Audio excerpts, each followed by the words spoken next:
في الآخرة من خلاق ولبئس ما شروا به أنفسهم لو كانوا يعلمون. الفاتحة، البقرة، آل عمران، النساء، المائدة، الأنعام، الأعراف، الأنفال، التوبة، يونس، هود، يوسف، الرعد، إبراهيم، الحجر، النحل، الإسراء، الكهف، مريم، طه، الأنبياء، الحج، المؤمنون، النور، الفرقان، الشعراء، النمل والقصص، العنكبوت،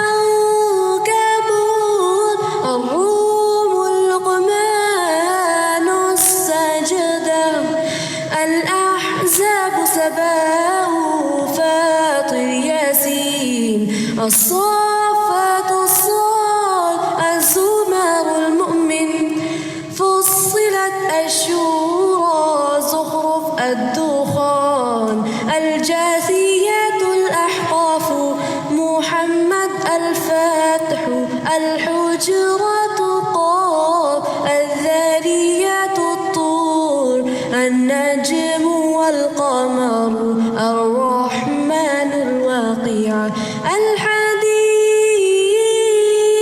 المجادلة، الحشر، الممتحنة، الصف، الجمعة، المنافقون، التغابن، الطلاق، التحريم، الملك، القلم، الحاقة، المعارج، نوح، الجن، المزمل، المدثر، القيامة، الإنسان، المرسلات، النبأ، النازعات، عبس، التكوير، الانفطار، المطففين، الانشقاق، البروج، الطارق، الأعلى، الغاشية، الفجر، البلد، الشمس، الليل، الضحى، الشرح، الدين، العلق،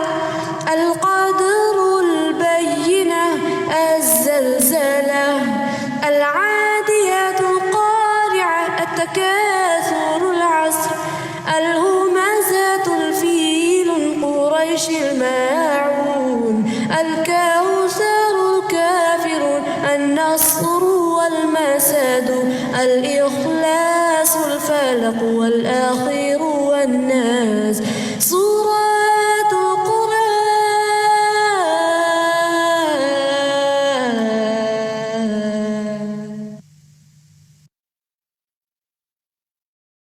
أعوذ بالله من الشيطان الرجيم.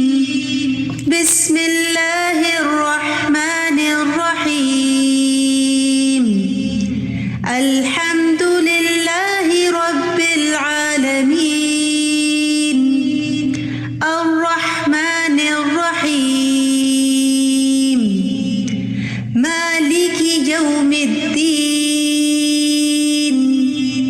إياك نعبد وإياك نستعين اهدنا الصراط المستقيم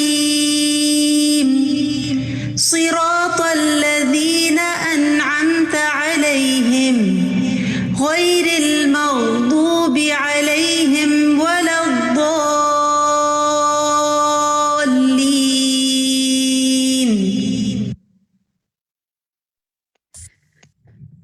السلام علیکم ورحمۃ اللہ وبرکاتہ. ونصلی علی رسولہ الکریم اما بعد. تمام ساتھی جو فیس بک سے اور زوم کی سیشن سے ہمارے ساتھ کنیکٹڈ ہیں، آپ سب کو اہلاً و سہلاً مرحبا. الحمد للہ رب العالمین والصلاة والسلام علی سید المرسلین اما بعد فاعوذ باللہ من الشیطان الرجیم بسم اللہ الرحمن الرحیم۔ اللہ سبحانہ و تعالیٰ کی حمد کے ساتھ، اس کی تعریف کے ساتھ ہم آج کے سیشن کا آغاز کرتے ہیں۔ انشاءاللہ آج آپ جو ٹاپک ہے اس کے تحت شیطان کے ہتھ کنڈے، اس حوالے سے ہماری محترم استاذہ ڈاکٹر فرحت ہاشمی صاحبہ سے قرآن اور حدیث کی روشنی میں بہت سی چیزیں سیکھیں گے کہ وہ کیا کیا حربے ہیں، وہ کیا کیا ہتھ کنڈے ہیں، وہ کیا کیا ٹیکٹکس ہیں جو شیطان اپناتا ہے، اور ہم ان سے کس طرح انشاءاللہ محفوظ رہیں گے۔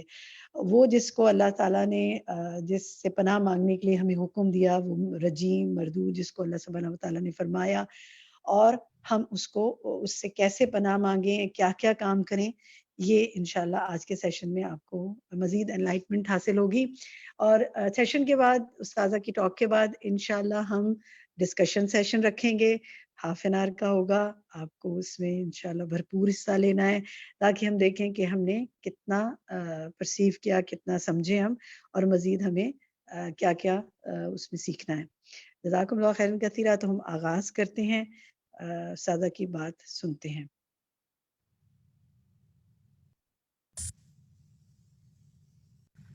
نحمده ونصلي على رسوله الكريم اما بعد فاعوذ بالله من الشيطان الرجيم بسم الله الرحمن الرحيم رب اشرح لي صدري ويسر لي امري واحلل عقدة من لساني يفقهوا قولي۔ بعض اوقات یہ ہوتا ہے کہ یہ جو جنات ہوتے ہیں یہ کچھ ایسی خبریں دوسرے کے بارے میں بتاتے ہیں جو عام لوگوں کو نہیں پتا ہوتی، تو انسان سمجھتا ہے کہ یہ انسان غیب کا علم جانتا ہے۔ مثلاً آپ کسی پیر کے پاس جاتے ہیں، کسی سیانے کے پاس جاتے ہیں، اور آپ اس کو اپنا کچھ حال بتاتے ہیں تو وہ آپ کی 10 اور باتیں بتاتا ہے۔ مثلاً آپ کے شوہر کی کچھ باتیں بتائے گا، وہ بات بتائے گا جو آج سویرے آپ کی یا رات کو آپ کے شوہر سے بات ہوئی۔ اب آپ پریشان ہوں گے کہ یہ بات تو میرے اور میرے شوہر کے علاوہ کسی تیسرے کو پتہ نہیں، ان بزرگ کو کیسے پتہ چل گئی، یہ ضرور غیب جانتے۔ اور یہاں سے انسان شرک میں مبتلا ہو جاتا اور گمراہ ہو جاتا۔ آپ کو معلوم ہے یہ ہوتا کیا ہے؟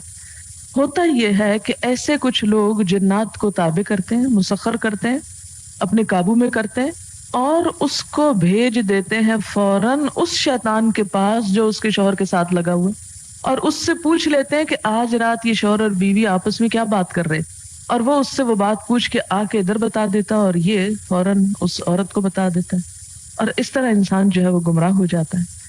اسی لیے ایک صورت ہے، جیسے گھر سے نکلتے وقت آپ بسم اللہ توکلت علی اللہ یہ پڑھتے ہیں، تو وہ جو ہمزاد ہوتا ہے وہ آپ کی بات کسی کو بتا ہی نہیں سکتا، اس کا منہ بند ہو جاتا ہے۔ ہدیتا و وقیتا و کفیتا۔ اب یہ جو آپ کا ہمزاد شیطان ہے یہ آپ کی خبر کسی کو دینے پہ قادر نہیں، کسی دوسرے شیطان کو یہ نہیں بول سکتا کہ آپ نے کیا کیا آج، لہٰذا آپ محفوظ ہو گئے۔ اسی لیے اللہ کا ذکر ہر حال میں انسان کو محفوظ رکھتا ہے۔ صبح شام کی دعائیں پڑھیں، پھر اس کے علاوہ گھر سے نکلنے کی دعائیں پڑھیں، کھانا کھاتے وقت اللہ کا ذکر کریں، واش روم جاتے وقت، کیونکہ ان جنات کے ٹھکانے گندی جگہ ہوتی ہیں۔ اس میں ہمیں کیا دعا سکھائی گئی؟ اللہم انی اعوذ بک من الخبث والخبائث، کہ اللہ میں تیری پناہ میں آتا ہوں ان خبیث جنوں اور جنیوں کے شر سے، کیونکہ ان کے وہ ٹھکانے ہوتے ہیں، یہ گندی جگہ۔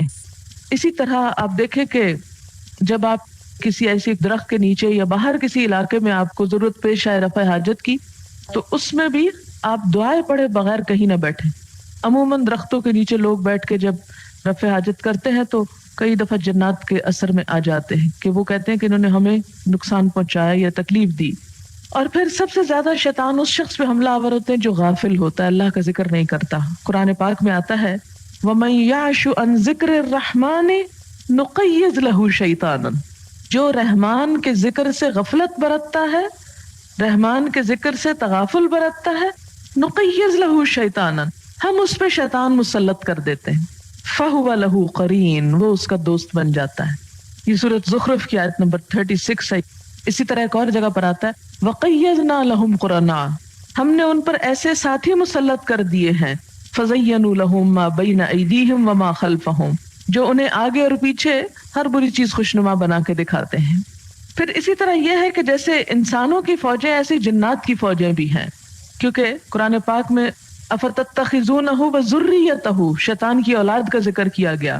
پھر اسی طرح والذین کفروا اولیاءہم الطاغوت، تو یہاں طاغوت کا معنی کیا بتایا گیا تھا؟ شیطان بھی، تو یہ ان کے اولیاء ہیں. پھر انما یدعو حزبہ، شیطان کی حزب، حزب الشیطان قرآن میں اس کا بھی ذکر آتا ہے سورۃ فاطر میں. اب پھر اسی طرح شیطان بسا اوقات خود براہ راست حملہ آور ہوتا ہے، بسا اوقات اپنے انسان چیلوں کے ذریعے حملے کرتا ہے. 8ویں پارے میں آتا ہے نا، وَكَذَلِكَ جَعَلْنَا لِكُلِّ نَبِيٍّ عَدُوًّا شَيَاطِينَ الْإِنسِ وَالْجِنِّ يُوحِي بَعْضُهُمْ إِلَى بَعْضٍ زُخْرُفَ الْقَوْلِ غُرُورًا وَلَوْ شَاءَ رَبُّكَ مَا فَعَلُوهُ فَذَرْهُمْ وَمَا يَفْتَرُونَ، کہ ہم نے ہر نبی کے لیے شیطان اور جن و انس میں سے دشمن بنا دیے ہیں، وہ ان میں سے بعض کو چکنی چپڑی باتیں القاء کرتے ہیں. پھر اسی طرح سورۃ الاعراف میں انا جعلنا الشیاطین اولیاء للذین لا یؤمنون، کہ ہم نے شیطان کو ان لوگوں کا سرپرست بنا دیا ہے کہ جو ایمان نہیں لاتے. سورۃ الانعام میں وان الشیاطین لیوحون، کہ شیطان جو ہے وہ وحی کرتے ہیں الی اولیائہم، اپنے دوستوں کی طرف، یعنی انسانوں میں سے جو انسان ان کے تابع ہوتے ہیں ان کو وہ کیا کرتے ہیں؟ وحی کرتے ہیں، القاء کرتے ہیں. اور پھر لیجادلوکم، وہ انسان تم سے جھگڑنے آ جاتے ہیں. وَإِنْ أَطَعْتُمُوهُمْ إِنَّكُمْ لَمُشْرِكُونَ، اگر تم ان کی بات مانو گے تو تم بھی شرک میں مبتلا ہو جاؤ گے. پھر اسی طرح کسی کے خلاف سرگوشیاں کرنا، کسر پسر کرنا، چھپ چھپ کے باتیں کرنا، یہ بھی ایک شیطانی عمل ہے. اللہ تعالیٰ فرماتے انما النجوى من الشیطان، یہ جو نجوہ ہوتا ہے نا، چپ کے دوسرے کے خلاف پیچھے باتیں کرنا، یہ شیطان کی طرف سے ہوتا ہے. یہ کس لیے؟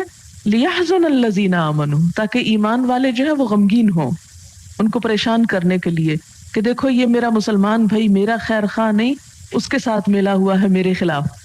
تو اس سے انسان مورلی ڈسٹرب ہوتا ہے. پھر اسی طرح انسان کو گمراہ کرنے کے لیے شیطان اور کیا کیا کرتا ہے؟ اعمال کو خوبصورت بنا کے دکھا دیتا ہے. اس نے کہا تھا نا بما اغویتنی لأزینن لہم فی الارض، دنیا کو اتنا خوبصورت بنا دیتا ہے کہ آخرت کی طرف سوچنے کا وقت ہی نہیں ملتا انسان کو. برے عمل بھی اس کو اپنے بڑے اچھے لگنے لگتے ہیں، وہ اپنی برائی پر مطمئن بیٹھا ہوتا ہے. اب دیکھیں کہ بعض اوقات ہمارا ضمیر ہمیں جگاتا ہے اور کہتے ہیں کہ دیکھو غلط کر رہے ہو، لیکن اس کے باوجود ہم کہتے ہیں کیا ہوا، فلاں جو غلط کام کر رہا ہے. اس لیے اس چیز سے بہت زیادہ متنبہ ہونے کی ضرورت ہے، بہت خبردار رہنے کی ضرورت ہے. قرآن پاک میں ایک اور جگہ سورۃ النحل میں تاللہ لقد ارسلنا الی امم من قبلک فزین لهم الشیطان اعمالهم، شیطان نے ان کے اعمال خوبصورت بنا دیے. پھر اسی طرح وقیدنا لهم قرناء فزینوا لهم ما بین ایدیہم وما خلفهم وحق علیہم القول فی امم قد خلت من قبلهم من الجن والانس انہم کانوا خاسرین. پھر اسی طرح بعض اوقات غلط کام کو ایک خوبصورت نام دیتا ہے کہ ہم اس کی غلطی کو محسوس ہی نہیں کرتے. مثلا سود یا ربا کا نام انٹرسٹ رکھ دیا. انٹرسٹ کتنا انٹرسٹنگ ہے نا، کتنا خوبصورت ہے. پھر اسی طرح رقص و سرود اور فحاشی کا نام آرٹ رکھ دیا. پھر اسی طرح ظالمانہ ٹیکس کو کیا کہا، یعنی شاہی حق کہہ دیا اس کو. پھر اسی طرح شراب کے خوبصورت نام رکھ دیے. تو یہ شیطان کا حربہ ہے. آپ نے دیکھا حضرت آدم علیہ السلام کو سب سے پہلے اس نے کیا کیا تھا؟ هل ادلک علی شجرۃ الخلد وملک لا یبلی، بتاؤں تمہیں ایک ایسا درخت کھا کے کبھی انسان بوڑھا ہی نہیں ہوتا اس کو، اور ایسی بادشاہت ملتی ہے جو کبھی پرانی نہیں ہوتی. اور یہ کہہ کے انسان کو آج بھی اگر یقین کریں کہ کوئی اعلان کر دینا کہ فلاں دوا کھائیں اور آپ بوڑھے نہیں ہوگے تو ساری دنیا دوڑ پڑے گی اس کی. وہ اینٹی ایجنگ کریم جو ہے کتنی مہنگی ہوتی ہیں اور لوگ دھڑا دھڑ ان کو ہزاروں روپے خرچ کر کے خرید رہے ہوتے ہیں. تو شیطان نے یہی وار کیا تھا اور کہا تھا شجرۃ الخلد، ایسا پھل کہ کھا کے مرو گے نہیں کبھی، ہمیشہ زندہ رہو گے، ہمیشہ جوان رہو گے، ہمیشہ یہیں رہو گے، کبھی یہاں سے نکالے نہیں جاؤ. کیا خوبصورت نعرے، خوبصورت اشتہار دیا. یہ جو اشتہار بازی ہے نا آج کی، یہ بھی اسی کا ایک ہتھ کنڈا ہے. خراب سے خراب پروڈکٹ کو، ایک ردی سے ردی چیز کو اتنا خوبصورت بنا کے پیش کرتا ہے، انہی لوگ پیش کرتے ہیں اس کے چیلے، کہ انسان ٹریپ ہو جاتا ہے اور ہر صورت میں اسے ایک دفعہ تو ضرور آزمانا چاہتا ہے. کتنے لوگ ہیں جو اشتہار سے متاثر ہو کر کوئی چیز کم از کم ایک دفعہ نہ خریدیں، ایک دفعہ ضرور دھوکہ کھائیں گے، پھر اس کے بعد ہوش آئے یا نہ آئے. پھر اسی طرح افراط اور تفریط. افراط کیا ہوتا ہے؟ کسی چیز میں حد سے بڑھ جانا، اور تفریط کیا ہوتا ہے؟ حق بھی کم کر دینا، عقائد کے معاملے میں، عبادات کے معاملے میں، تعلقات کے معاملے میں، ہر چیز میں ایکسٹریم پہ. تو یہ ایکسٹریمزم جو ہے یہ شیطان کی طرف سے ہے. علامہ ابن قیم کہتے ہیں، ان کی کتاب ہے نا تلبیس ابلیس، اللہ تعالیٰ جب کوئی حکم صادر کرتا ہے تو اس کے بارے میں شیطان کی دو خواہشیں ہوتی ہیں، یا تو اس میں کمی اور کوتاہی کی جائے یا زیادتی کی جائے، بیچ میں انسان کو نہیں رہنے دیتا. یہ بہت بڑا امتحان ہے انسان کا، اور اس لیے کہ ان میں سے بندہ کوئی ایک بھی غلطی کر لے تو کام کیا کرایا بھی ضائع ہو جائے گا. شیطان انسان کے دل کے پاس آتا ہے اور اسے سونگھتا ہے. اگر اس میں پست ہمتی، تن آسانی اور سہل پسندی کی صفت ہوتی ہے تو وہ اس دروازے سے انسان پر حملہ کرتا ہے، چنانچہ اس کی حوصلہ شکنی کے فرائض کی انجام دہی کرتا ہے اور اس کو روک دیتا ہے. یعنی حوصلہ شکنی کرے تو تم تو یہ کر ہی نہیں سکتے، تمہاری تو ہمت ہی نہیں، تمہارے تو اتنے مسائل ہیں، تمہاری تو اتنی مشکلات ہیں، تم نہیں اس قابل، یہ کام کرو. یعنی اگر وہ دیکھتا ہے کہ انسان تن آسان ہے، آرام پسند ہے، تو اس کو کہاں سے آتا ہے یہ کام؟ یہ تمہارے بس کا نہیں. بہت سے لوگ اچھے بھلے صحت مند حج پہ نہیں جاتے، ڈر کے مارے کہ وہ ہم کر ہی نہیں سکتے، وہ ہم برداشت نہیں کر سکتے. اچھا، اب دوسرا شخص جس کو وہ بڑا قوت والا پاتا ہے، بڑا زور آور پاتا ہے، اس کے پاس آتا ہے اور کہتا ہے لو یہ کام تم تو اس کو چٹکی بجانے میں کرو، بلکہ اس سے زیادہ بھی کر سکتے ہو. لہٰذا وہ ضرورت سے زیادہ کروا دیتا ہے جو مطلوب نہیں ہوتا. اس کے نتیجے میں انسان پھر تھک کے ہار کے بیٹھ جاتا ہے. مثلا تہجد اتنے پڑھواتا ہے کہ نماز فجر قضا کرواتا ہے کہ تم تو اتنے اچھے ہو، اتنے نیک ہو، اتنی ہمت. لوگ ایسے کہتے ہیں کہ آنکھ نہیں کھلتی، تمہاری تو روز کھل جاتی، اور 2 رکعت پڑھ لی تو 4 پڑھ سکتے، 4 کے 8. پھر انسان کہتا ہے مسنون تو یہی ہے نا، اتنا ہی پڑھنا. نہیں، وہ تو حضور صلی اللہ علیہ وسلم تھے نا، تم تو ان سے بھی، وہ تو نیک تھے. اور جیسے وہ کچھ صحابہ کرام نے بھی کیا تھا نا حضرت عائشہ کے پاس جا کر کہ حضور کی عبادت کا پوچھا، جو پتا چلا کہ وہ تو 8 رکعتیں پڑھتے تھے، کہا وہ تو حضور تھے، ہم ساری رات پڑھیں گے. تو حضور صلی اللہ علیہ وسلم کو جو پتا چلا تو آپ بہت غضبناک ہوئے، چہرہ مبارک کا رنگ بدل گیا اور کہا کہ یہ میری سنت ہے. اور قرآن میں کیا حکم دیا گیا؟ لا تقدموا بین یدی اللہ ورسولہ، اللہ رسول سے آگے مت بڑھنے کی فکر کرو. تو بعض بدعات ایسی کرواتا ہے، ایسے کاموں میں الجھاتا ہے کہ جو کرنے کے نہیں ہوتے، لیکن ان میں اتنا مصروف کر دیتا ہے ہم کو کہ جو اصل کرنے کے کام ہوتے ہیں وہ چھوٹ ہی جاتے ہیں. مثلا وضو میں 3 دفعہ کرنے سے نہیں، ابھی تمہارے تو کچھ خشک رہ ہی گیا ہوگا، 5 دفعہ کر لو، 7 دفعہ. اسی لیے آپ صلی اللہ علیہ وسلم نے سختی سے روکا، فرمایا اگر کسی نے 3 دفعہ سے اوپر کیا تو کیا ہے؟ فقد اساء وظلم، اس نے برا کیا، ظلم کیا. اسی لیے آپ دیکھیں کئی لوگ وضو کرتے کرتے ہی چلے جاتے، پانی بہاتے ہی چلے جاتے. تو یہ ایک شیطانی وسوسہ ہوتا ہے کہ ابھی تم نہیں پاک ہوئے. ولہان ہے نا اس کا نام، جو اس وقت مسلط ہوتا ہے. یعنی تفرید کیا ہے کہ صراط مستقیم تک انسان پہنچ ہی نہ سکے، اور افراد کیا آگے نکل جائے اس سے بھی. اب مثلا اگر آپ نے کسی جگہ پہنچنا ہے اور آپ کی گاڑی اس سے پہلے ہی خراب ہو جائے اور پہنچ ہی نہ سکے، یا آپ وہ جگہ کراس کر کے کہیں آگے نکل جائیں، تو یہ دونوں صورتحال کیا ہے؟ انتہائی پریشان کن ہے نا. آپ کامیاب کب ہیں؟ کہ جب آپ اپنی منزل پہ پہنچ جائیں. ہمارے لیے بھی آخرت کی منزل پہ پہنچنا نہایت اہم ہے. ایسا نہ ہو کہ جو کرنے کے کام ہے وہ تو ہم سے رہ جائیں، اور جو نہیں کرنے کے یہ ہماری ذمہ داری نہیں، ان میں ہم پڑھ کے اصل فرض کو بھول جائیں. اس لیے ہمیشہ انسان کو اس بات کا حساب لیتے رہنا چاہیے، اور اللہ سے دعا بھی مانگنی چاہیے. میں اپنی دعاؤں میں یہ دعا بہت خاص کرتی ہوں کہ یا رب العالمین، جو میری زندگی میں وہ کام ہے جو مجھے نہیں کرنے چاہیے، تو کہیں ایسا نہ ہو شیطان جھانسا دے کے مجھے ان کاموں میں الجھا اور جو مجھے کرنا چاہیے وہ میں چھوڑ بیٹھوں. تو یا رب العالمین مجھے اس سے محفوظ رکھنا کہ جو میرے کرنے کے نہیں میں ان میں نہ پڑوں. کیونکہ زندگی، جیسے سلمان فارسی کا قول ہے نا، علوم بہت سارے ہیں لیکن پہلے دین کا علم سیکھو، کیونکہ باقیوں کے بغیر تو آخرت میں کامیابی ہو سکتی ہے، اس کے بغیر نہیں ہو سکتی. اس سے مراد یہ ہے کہ انسان سے ایسے ایسے کام کرواتا ہے دین ہی کے نام پہ، مثلا خیر ہی کے نام سے، کہ جس میں انسان پڑھ کے اس کام کو چھوڑ دے جس میں اس سے زیادہ خیر ہے. مثلاً اگر پیسے ہی خرچ کرنا چاہتے ہیں آپ، تو وہ آپ کو ایسی جگہ نہیں لگانے دے گا کہ جس سے آپ کو زیادہ سے زیادہ ثواب ہو. وہ آپ کو ہیر پھیر کر کے ادھر موڑ دے گا کہ جہاں ثواب تو ہے مگر کم درجے کا ہے، کیونکہ وہ کمبخت کبھی نہیں چاہتا کہ آپ اعلیٰ درجے کی نیکی کریں اور آپ جلدی جست لگا کے آگے پہنچ جائیں.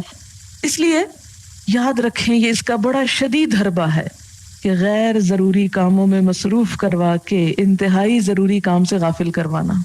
جیسے ہم ہر 5 نمازوں میں کر رہے ہوتے ہیں، اچھا یہ کام کر لو پھر نماز پڑھتی ہوں، یہ پڑھ لو پھر کرتی. یہ ہوتا کہ اول وقت نکل جاتا ہے. آپ صلی اللہ علیہ وسلم نے کیا فرمایا تھا؟ اول وقت پہ اللہ کی مغفرت کا وعدہ ہے، درجوں کی بلندی کا وعدہ ہے. یہ حدیث کا مفہوم ہے. لیکن اس کے برعکس جب دیر سے پڑھتا ہے انسان تو فرض تو ادا ہو جاتا ہے، لیکن اللہ کا وعدہ نہیں، چاہے تو معاف کر دے اور چاہے نہ کرے. یہ حدیث کا مفہوم ہے. اب آپ نے نماز بھی پڑھی لیکن لیٹ کر کے پڑھی تو کیا ہوا؟ محنت اتنی ہی لگی، وضو بھی وہی ہوا، رکعتیں بھی اتنی پڑھی، ٹائم بھی وہی لگا، اجر کم ملا. ہے نا یہ آفت؟ پھر ایک اہم کام کے وقت جب ہم غیر اہم کام شروع کر دیتے ہیں، ایک بیکار کام شروع کر دیتے ہیں، تو اب کیا ہوتا ہے؟ اجر میں تو کمی ہو گئی. مثلا اگر ایک شخص کو بزنس کرنا ہے اور وہ بزنس کے وقت میں کوئی اور کام شروع کر دیتا ہے، تو اب اس نے کیا کیا؟ مثلا صبح سویا رہتا ہے، یعنی میری تھکاوٹ ہے یا اور کچھ اس طرح کی چیز. آپ صلی اللہ علیہ وسلم نے صبح سویرے نکلتا اس کے لیے برکت کی دعا کی کہ اس کے رزق میں برکت ہو، یا اس کو کسی اور ایسے کام میں الجھا دیتا ہے. تو ہمیشہ بہت محتاط رہنے کی ضرورت ہے. اب مثلا تعلیم حاصل کرنے کے لیے آپ آتے ہیں تو آپ کو کہے گا کہ دیکھو فلاں بیمار ہے، اس کی عادت کو چلو، فلاں اس مشکل میں اس کی وہ مدد کرو. اتنا ہیر پھیر دے گا، اس کام سے دور کر دے گا آپ کو. اور وہ یہ نہیں کرے گا کہ وہ غلط کام ہے کہ آپ کو نہیں کرنے چاہیے، اچھے کام ہیں. مگر آپ یہاں اس سال کس کام کے لیے آئی ہیں؟ کیا کمٹمنٹ ہے آپ کی؟ یعنی ساری زندگی تو سارے کام کرنے ہیں، مگر اس سال میں علم میں پختگی حاصل کرنی، ایک ایک قطرہ لینا ہے.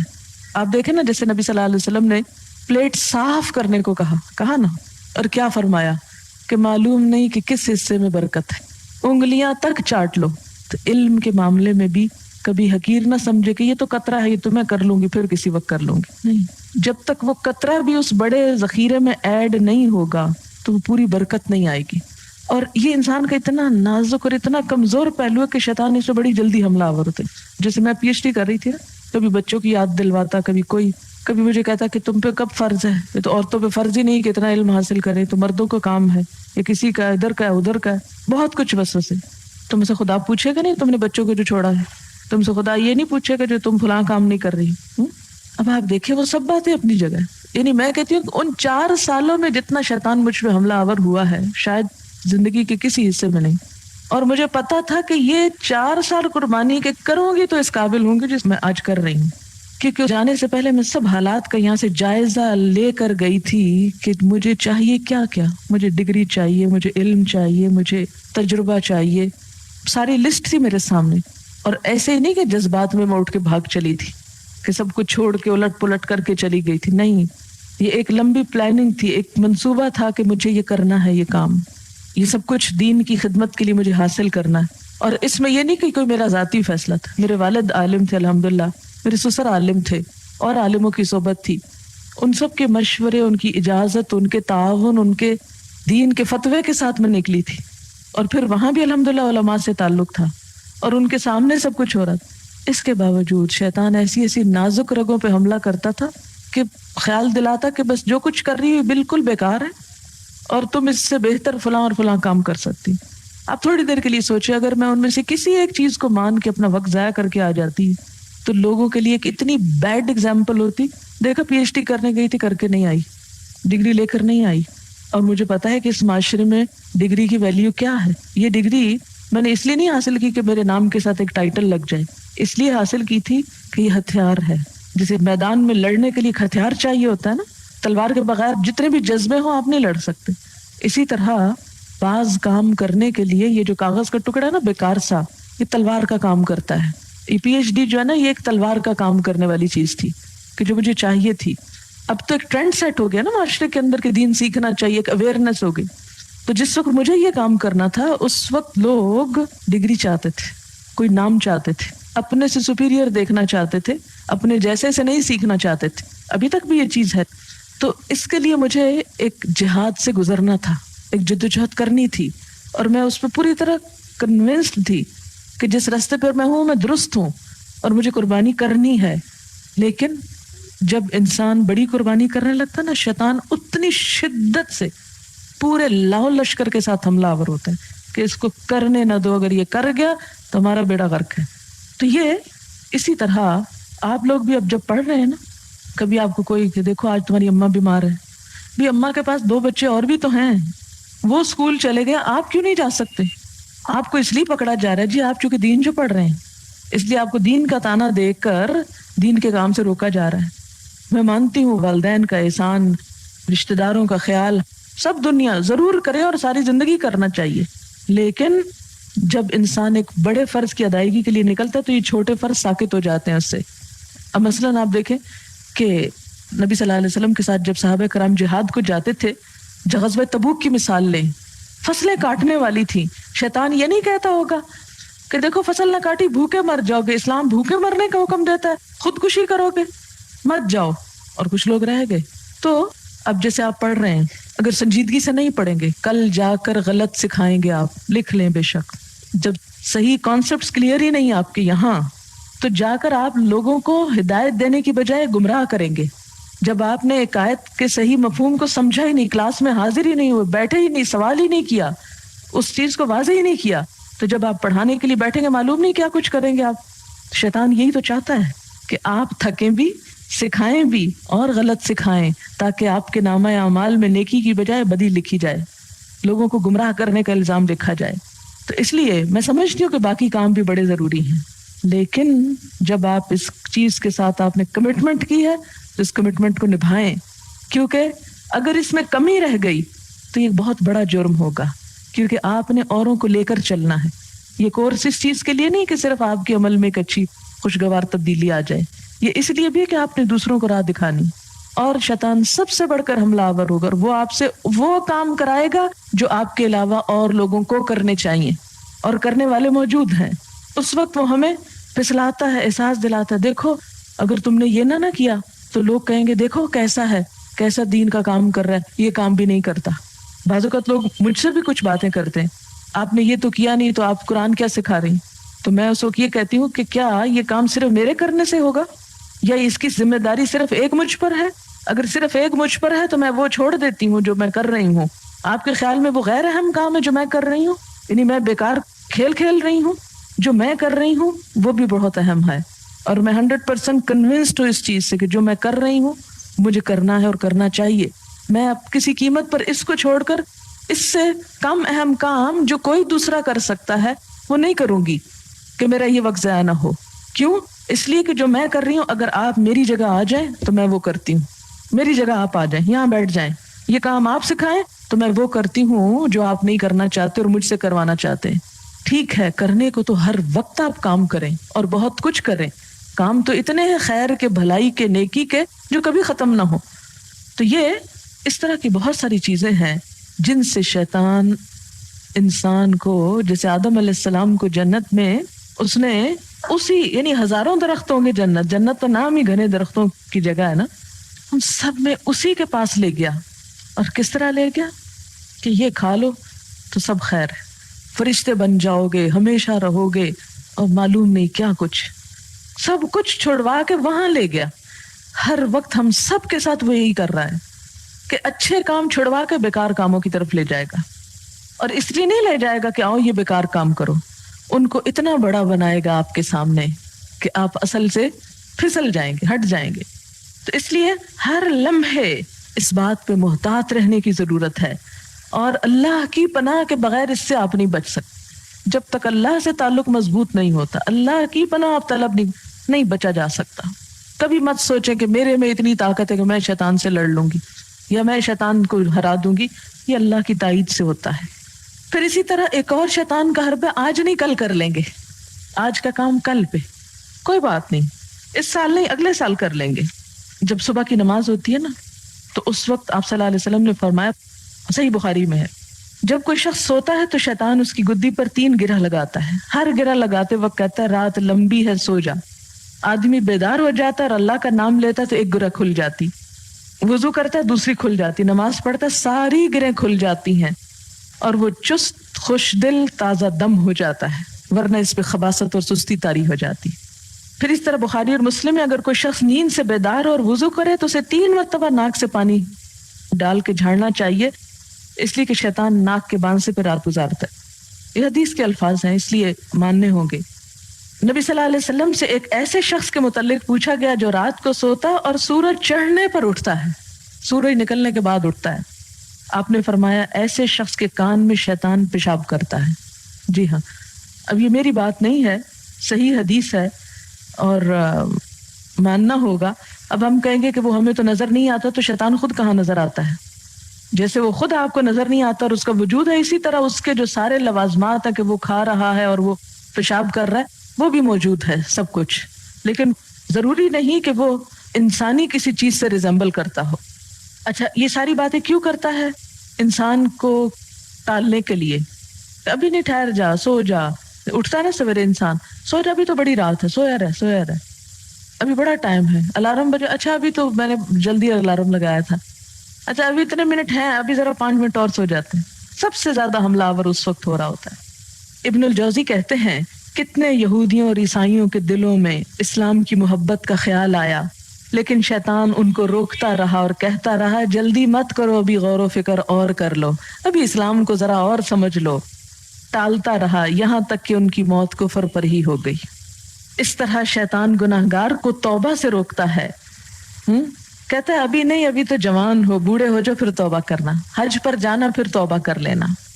پھر اسی طرح یہ ہے کہ بعض سلف کہتے تھے کہ تمہیں لفظ سوفا یعنی انقریب میں کر لوں گا، اس سے آگاہ کرتا ہوں کہ یہ ابلیس کی سب سے بڑی فوج ہے کہ میں کر لوں گا، یہ ابلیس کا جملہ ہے، کرنے نہیں دیتا۔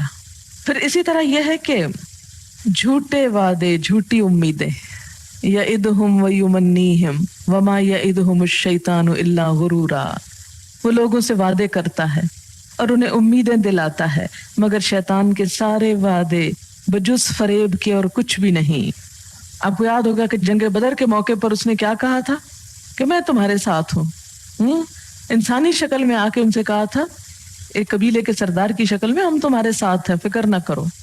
وہ ایک باغ والے کا اس نے کہا تھا لئن رددت الی ربی لاجدن خیرا منہا منقلبا، کہ دنیا میں بھی غلط کام اور اگر آخرت کا خیال آئے تو کہ نہیں، آخرت تو ہمارے لیے اللہ غفور الرحیم ہے، اگر اس نے مجھے اب دے دیا تو کل نہیں دے گا، کل تو اس سے بھی اچھا دے گا، لہذا کوئی فکر کی ضرورت نہیں۔ یعنی مجھے قسمت سے اتنا کچھ مل گیا، میں نے کیا کیا تھا؟ اگر قسمت نے آج ساتھ دیا، قسمت کل بھی ساتھ دے گی۔ جھوٹی امیدیں اور انسان کو کچھ کرنے نہیں دیتا۔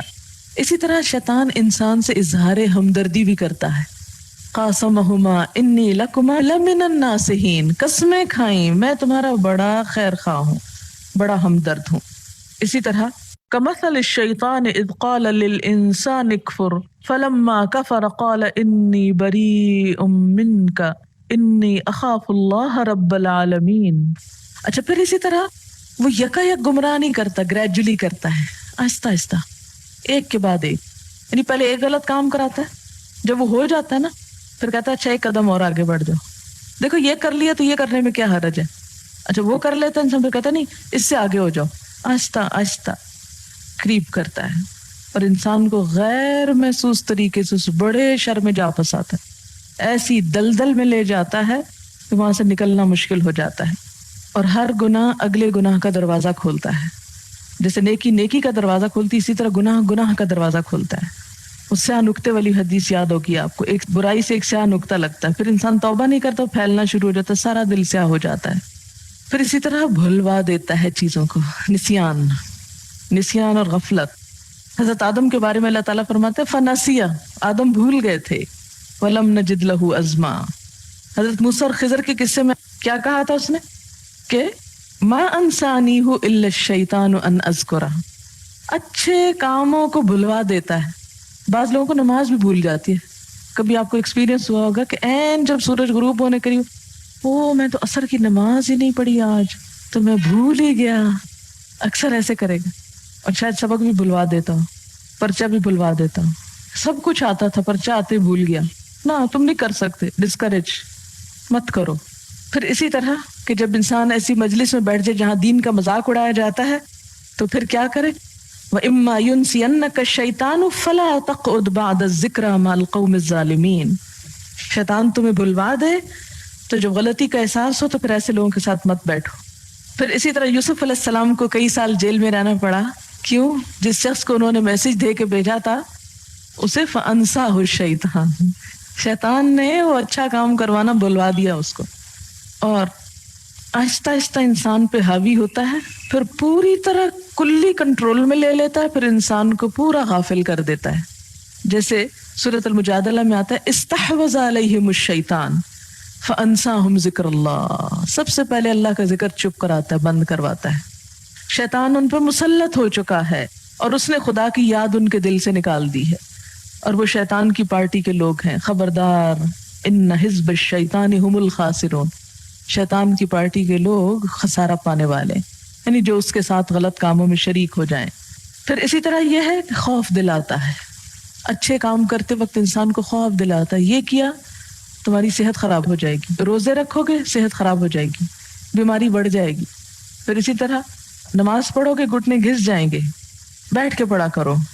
بعضوں کا تو واقعی ڈاکٹرز منع کر دیتے ہیں، لیکن آپ نے دیکھا ہوگا کہ جو لوگ شروع سے یوز ٹو ہوتے ہیں، بوڑھے سے بوڑھے بھی ہو جاتے ہیں لیکن وہ کرتے رہتے ہیں، ان کو فرق نہیں پڑتا.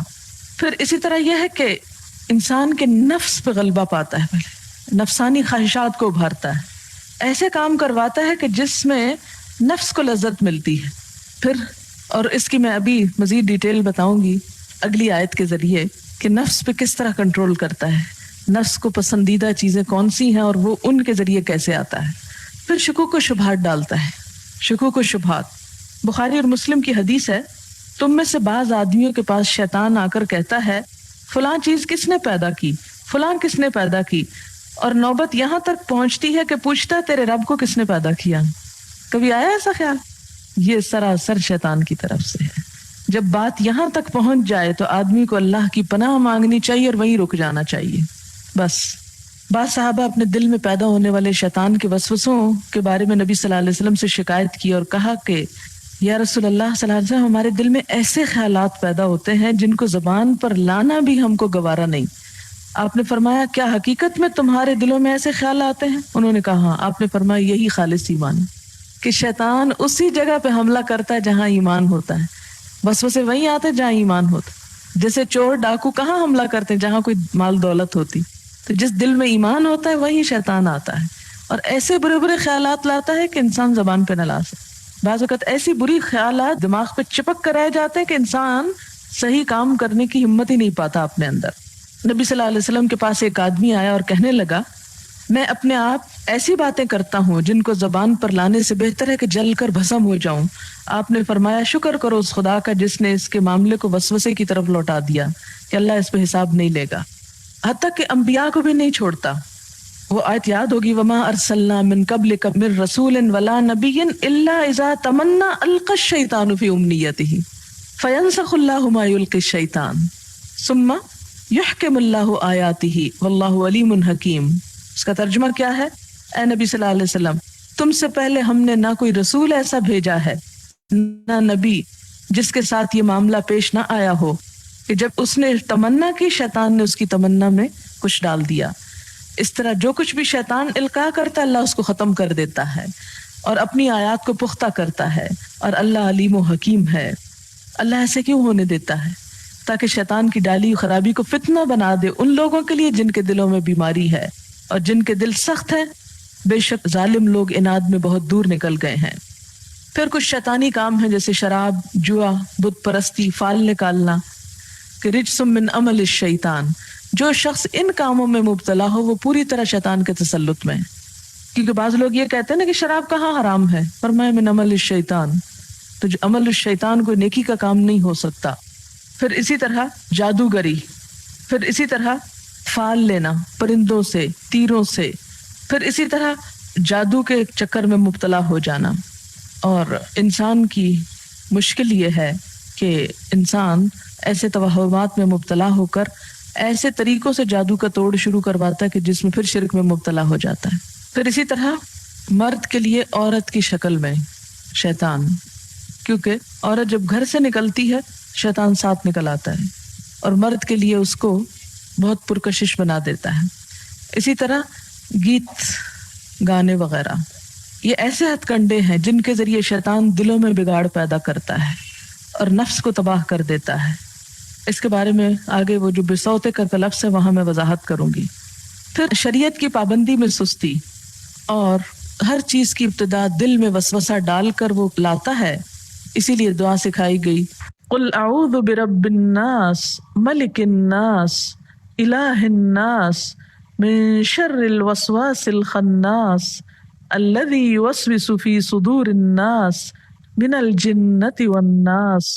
صبح شام بھی 3 دفعہ پڑھیں اور رات کو سوتے وقت بھی، تو انشاءاللہ اس کے وسوسوں سے محفوظ رہیں گے. جب اس کے وسوسوں سے محفوظ رہیں گے تو آپ اس کا ترنے والا نہیں بنیں گے.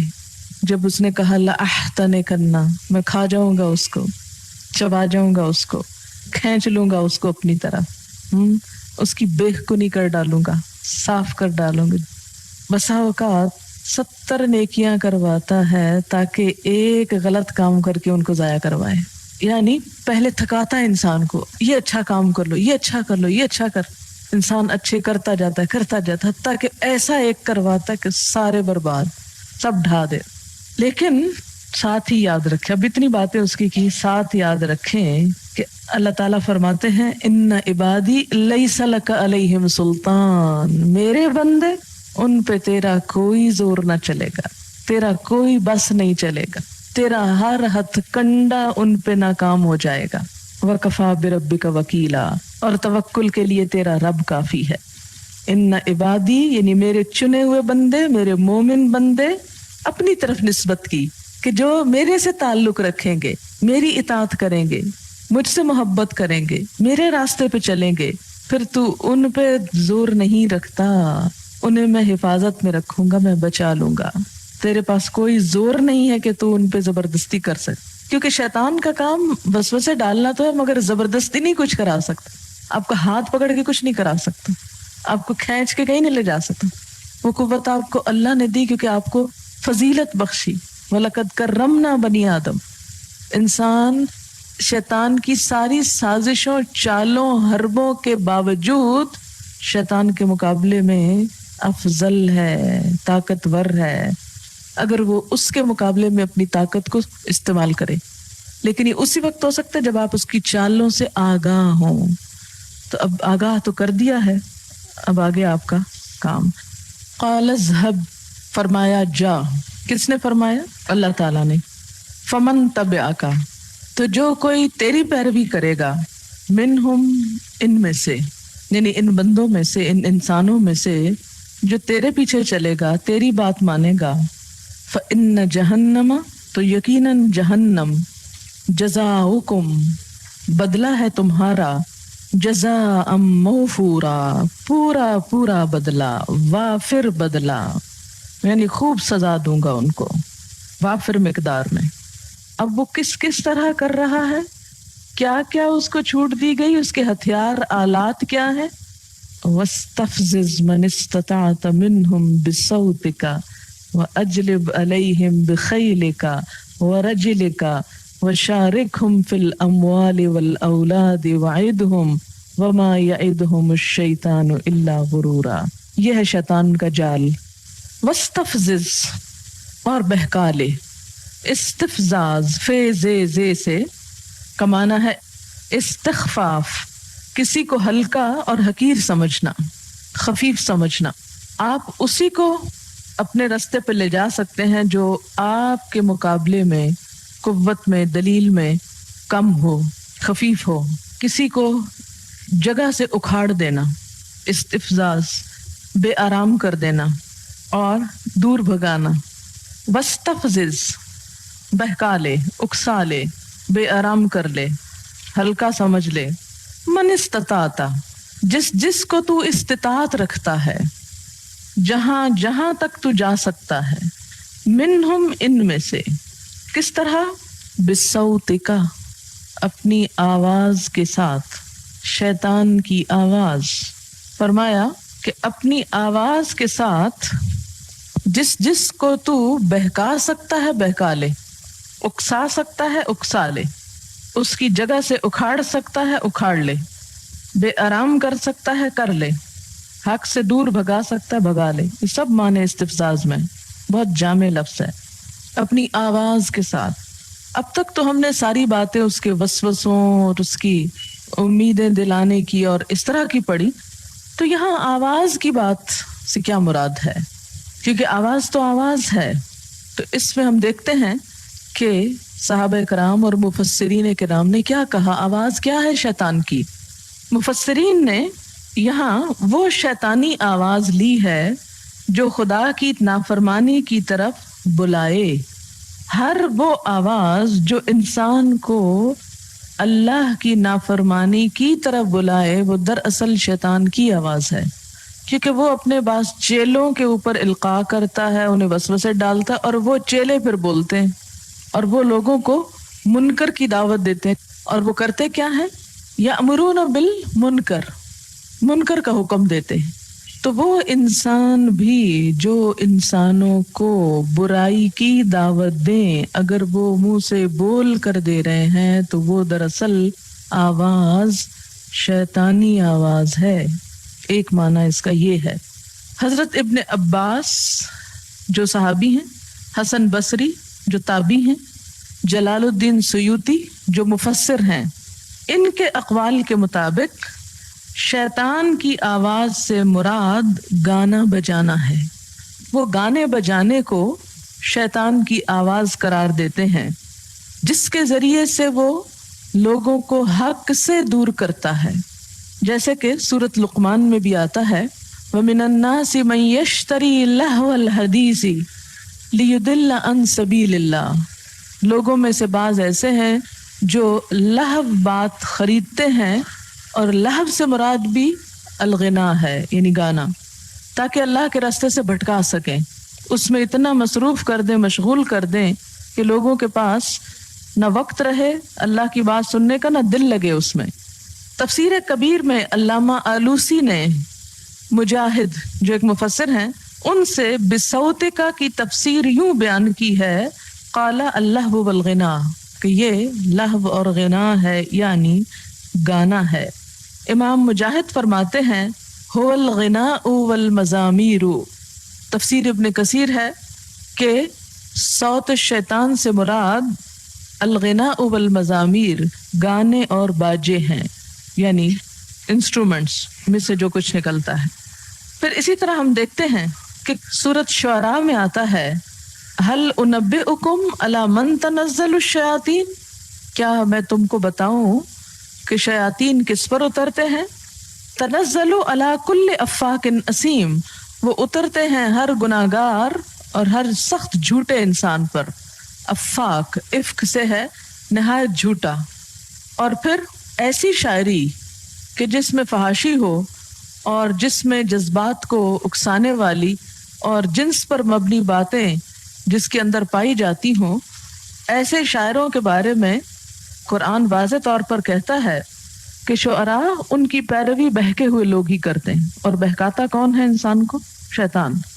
یعنی انسان شیطان کے بہکاوے میں آ کر اپنا سارا انٹرسٹ ایسی بیہودہ شعر و شاعری میں ڈیولپ کر لیتا ہے کہ اس کو پھر کوئی سنجیدہ بات اچھی ہی نہیں لگتی۔ ابن تیمیہ اپنی کتاب رسالہ وجد و سما میں لکھتے ہیں کہ گانے بجانے کی مجالس میں شیاطین موجود رہتے ہیں۔ شیطان ایسی مجالس میں جس رقاص پر چاہیں مسلط ہو جاتے ہیں اور اسے شیطانی وجد میں مبتلا کر دیتے ہیں، حتیٰ کہ ان میں سے بعض حاضرین کے سروں پر بھی ناچنے لگتے ہیں۔ قوال کبھی مختلف زبانوں میں گفتگو کرنے لگتے ہیں، کبھی آگ میں گھس جاتے ہیں اور جلتے نہیں۔ یعنی بعض گانے والے گاتے گاتے آگ میں بھی چلے جائیں تو نہیں جلتے، کیونکہ شیطان ان میں حلول کر جاتا ہے۔ لیکن شعبدات کا ظہور قبولیت کی دلیل نہیں کہ کوئی شخص آگ میں بھی گھس جائے اور اس کو آگ نہ جلائے تو کوئی کہے کہ دیکھا یہ اللہ کا کتنا پیارا ہے، گاتے گاتے اس کو حال پڑ گیا۔ یہ حرکات و اقوال جب انسان نماز میں اور تلاوت کلام پاک میں مصروف ہو تو سرزد نہیں ہوتی، کیونکہ یہ عبادات شرعی ایمانی اسلامی عبادتیں ہیں اور شیطان کو دفع کرتی ہیں، برخلاف وہ عبادتیں جو بدعت، شرک،